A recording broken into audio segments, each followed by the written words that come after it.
এই শীতে আর নয় আলু, এখন থেকে যে কোনো সবজি দিয়েই মুরগির মাংস বলেন আর গরুর মাংস বলেন রান্না করলে খেতে খুব মজা হবে। তাই আজকে আমি শালগম দিয়ে মুরগির মাংস রান্না করলাম।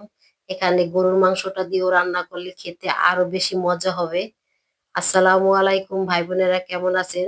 আশা করি যে যেখান থেকে ভিডিওটা দেখছেন সবাই অনেক অনেক ভালো আছেন। তা আমি সয়াবিন তেল দিয়ে পেঁয়াজ কুচিটা দিয়ে দিলাম। পেঁয়াজটাকে আমি বাদামি করে ভেজে নিয়েছি।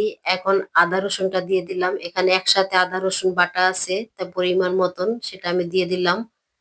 তা আদা রসুনটাকে আমি তেলে একটু হালকা ভেজে নিছি, কাঁচা গন্ধটা চলে যাওয়ার জন্য।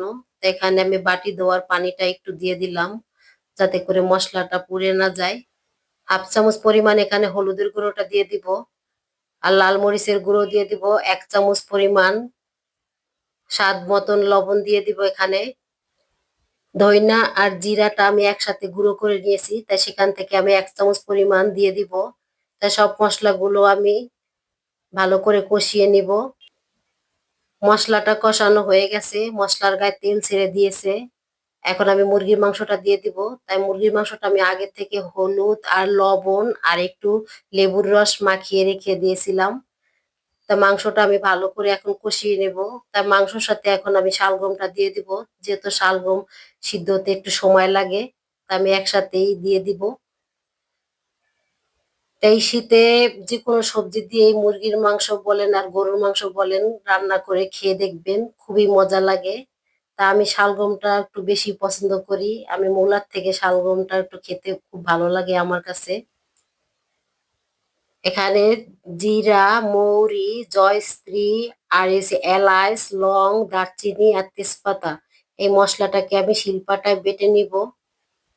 3-4 মিনিটের মতন আমি ঢাকনা দিয়ে ঢেকে রেখেছিলাম। তা এখন ঢাকনাটা উঠিয়ে আমি মুরগির মাংসটা নেড়ে চেড়ে দিব। তা শিলপাটায় মশলাগুলো বেটে নিয়েছি। এখন আমি গরম মশলাটা দিয়ে দিব। তাই বাটিতে অল্প পরিমাণ একটু রেখে দিয়েছি, আর বাকিটা সব দিয়ে দিলাম। তা এখন আমি মুরগির মাংসের সাথে ভালো করে মিশিয়ে ঢাকনা দিয়ে আবার 5 মিনিটের মতন ঢেকে রাখবো। তা 5 মিনিট পরে আমি আসলাম। এর মাঝে আমি কয়েকবার নেড়ে চেড়ে দিয়েছি, কারণ নেড়ে চেড়ে না দিলে দেখা যায় নিচে পোড়া লেগে যেতে পারে, আর সেক্ষেত্রে দেখা যায় ফ্লেভারটা নষ্ট হয়ে যাবে। তা শালগম থেকে অনেক পানি বের হয়েছে, তাই ভাবে আমি বারবার নেড়ে চেড়ে দিয়েছি। এখন আমি গরম পানিটা দিয়ে দিব পরিমাণ মতন। ভিডিওর এই পর্যন্ত এসে যে সকল ভাই বোনেরা এখন পর্যন্ত ধৈর্য সহকারে ভিডিওটা দেখছেন, প্লিজ ভাই বোনেরা একটা লাইক দিয়ে দেখা শুরু করুন। আমার এই রেসিপিটি যদি ভালো লেগে থাকে তাহলে শেয়ার করে দিবেন। তাই এখানে আমি 4-5টা কাঁচামরিচ দিয়ে দিলাম ফ্লেভারের জন্য। তা মুরগির মাংসটা রান্না হয়ে গেছে, এখন আমি চুলাটা অফ করে দিব।